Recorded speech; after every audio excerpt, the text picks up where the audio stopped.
Hi everyone. As you can see, I have images in front of me today. It just so happens to be myself and the assistants in my room, Miss Jen and Miss Jill. I'm going to be going over the Naming Adults and Peers program.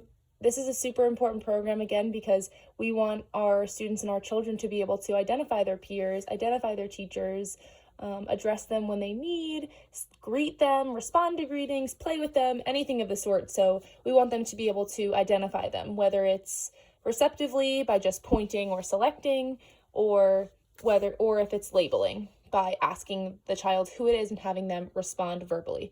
So in this video, I'm going to go over receptively identifying, and in another video, we will briefly talk about labeling.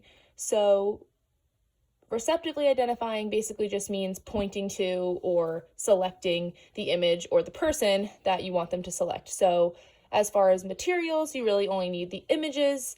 Your teacher, I'm sure, would be glad to send you pictures of the staff in the room.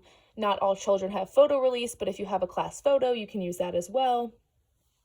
As far as my materials today, I just have the adults in my room. So the direction that I would give is point to Miss Marcus. And then the child's expected response would be to point to Miss Marcus. Now, you could say, give me Miss Marcus, and the child would give you the image. You could say, touch, where is. They're all similar directions. It's just so that your child can understand the question and then point to the correct person. Now, you can ask your teacher which one's appropriate, which one they use in the classroom. But for the purpose of this, I'm just going to say point to. So another appropriate response would be point to Miss Jen. The child points to Miss Jen. You say, great job pointing to Miss Jen. And then you could give them an edible, a high five, a hug, whatever reinforcement you want to give them. And you can do this again and again.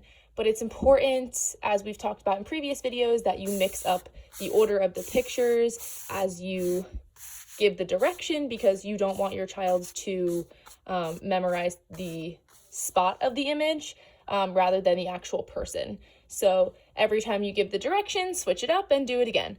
Point to Miss Jill. Great job pointing to Miss Jill. That's Miss Jill.